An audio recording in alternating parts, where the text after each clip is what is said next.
একাদশীর দিনগুলোতে কিংবা উপবাসের দিনেতে একবার হলেও এই রেসিপিটা বাড়িতে অবশ্যই ট্রাই করো।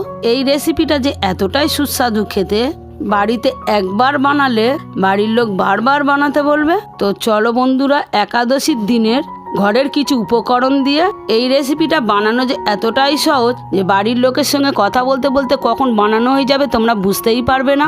রেসিপিটা বানানোর জন্য আমি এখানে বড় দানার সাবু 30 মিনিট আগে ভিজিয়ে রেখেছিলাম। 500 প্যাকেটের 1 প্যাকেট দুধ নিয়ে নিলাম। দুধটা যখন একটু ফুটতে শুরু করেছে, 2টো এলাচ ফ্লেভারের জন্য একটু ফাটিয়ে দিয়ে দিলাম। সাথে দিয়ে দিলাম 2টো তেজপাতা। ভিজিয়ে রাখা সাবুটাও দিয়ে দিলাম জল ঝাড়িয়ে, দিয়ে একটু নাড়িয়ে দিলাম। দুধটা যখন ফুটতে ফুটতে ঠিক একটু গাঢ় হয়ে আসবে, তখন একটুখানি গ্যাসটা লো ফ্লেমে রাখতে হবে, তা না হলে তলাটা পুড়ে যেতে পারে। মাঝের মধ্যে একটু নাড়িয়ে দিতে হবে। বন্ধুরা, এই ছোট্ট রেসিপিটা তোমরা কে কোথা থেকে দেখছো অবশ্যই তোমাদের একটা লাইক ও কমেন্টের মাধ্যমে জানাবে। 1 বাটি পরিমাণ মতো চিনি দিয়ে দিলাম। তোমরা যে যেমন মিষ্টি খাবে তেমন মিষ্টি নিয়ে নেবে। চিনিটা দিয়ে ভালো করে একটু মিশিয়ে নিচ্ছি। সামান্য একটু মিছরি দিয়ে দিলাম, এই রেসিপির টেস্টটা আরও দ্বিগুণ হবে। মিছরিটা দিয়ে একটু নাড়িয়ে দিলাম। 2টো কাজু বাদামের টুকরো দিয়ে দিলাম।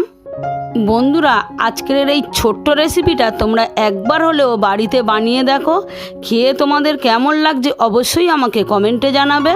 ফুটতে ফুটতে ঠিক এই রকম গাঢ় হয়ে আসলে গ্যাসটাকে বন্ধ করে দিয়ে একটা পাত্রে নামিয়ে নিলাম। ওপর থেকে সামান্য একটু কেশর ছড়িয়ে দিলাম। কেশরটা অপশনাল, তোমরা চাইলে নাও দিতে পারো। বন্ধুরা, এই ছোট্ট রেসিপিটা তোমাদের যদি ভালো লেগে থাকে অবশ্যই নিজের আপনজনদের কাছে শেয়ার করো, তারাও যাতে এই একাদশীর দিনগুলোতে বাড়িতে বানিয়ে খেতে পারে। মিনু কিচেন চ্যানেলে যদি তোমরা নতুন হয়ে থাকো, চ্যানেলটাকে অবশ্যই সাবস্ক্রাইব করে আমাদের পাশে থেকো। দেখা হচ্ছে নতুন কোনো রেসিপিতে। তোমরা সবাই ভালো থেকো, সুস্থ থেকো।